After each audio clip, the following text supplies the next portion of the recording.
Gjatë 24 orëve të fundit janë raportuar 28 vatra zjarri, nga të cilat 2 vatra janë ende aktive. Këto vatra zjarri janë evidentuar në bashkitë e Elbasanit, Durrësit, Vlorës, Finiqit, Selenicës, Himarës, Delvinës, Skaparit, Shkodrës, Vallëtëdejës, Malësisë së Madhe, Tiranës, Kavajës, Korçës së Lezhës. Aktualisht mbeten aktive vatrat në vendgrumbullimin e mbetjeve në bashkinë Elbasan. Në vendngjarje shkuan shërbimi i MZSH të bashkive Elbasan, Carik, Peqin dhe Kamës me 5 automjete zjarr fikse me 20 efektiv dhe 4 mjete të rënda të bashkisë. Më pas, në ndihmë të forcave të terren, shkuan edhe 2 automjete zjarr fikse me 10 efektiv nga forcat e armatosura. Në orët e vona të mbrëmjes, situata u rëndua dhe në vendngjarje shkuan edhe 6 mjete të rënda, 5 fadroma, 1 ekskavator të bashkisë Elbasan dhe 7 mjete të rënda të subjekteve private, të cilat kanë punuar gjatë gjithë natës, por pa mundur ta izolojnë zjarrin në landfill.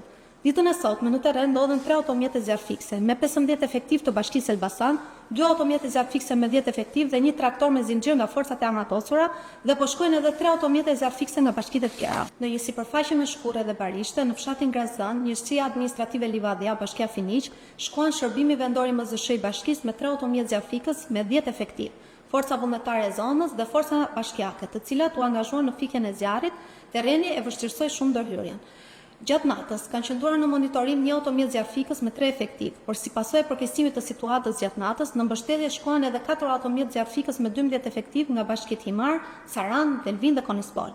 Ditën e sotme, vatra e zjarrit është vendosur edhe në fshatin Malçan, në një zonë me pisha dhe në mbështetje të forcave zjarr fikse të terren, kanë shkuar edhe 6 forca nga shërbimi pyjor dhe 12 vullnetar. Në të gjitha operacionet për shkruajtjen e zjarreve u angazhuan 32 automjete zjarr fikse dhe 255 forca operacionale.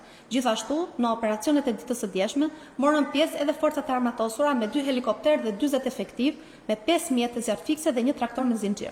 Bazuar në parashkimet e Institutit të Gjeoshkencave, sot pritet nivel rreziku i lartë në qarqet Shkodër, Kukës, Lezhë, Durrës, Tiranë, Berat dhe Fier, ndërsa në qaqet e tjerë pritet nivel rreziku i moderuar, ndërsa temperaturat maksimale pritet të arrijnë deri në 40 gradë Celsius. I gjithë sistemi i mbrojtjes civile është në ndjekje të situatës dhe në gatishmëri për të ofruar mbështetje të menjëhershme nëse do të jetë e nevojshme. Ftojmë qytetarët që në këto ditë me temperatura të larta dhe rrezik të shtuar për zjarre të tregojnë kujdes maksimal dhe përgjegjshmëri. Të shmangin çdo veprim që mund të shkaktojë zjarr, si ndezja e zjarreve në ambiente të hapura, djegja e mbetjeve apo hedhja e objekteve të ndezshme në natyrë.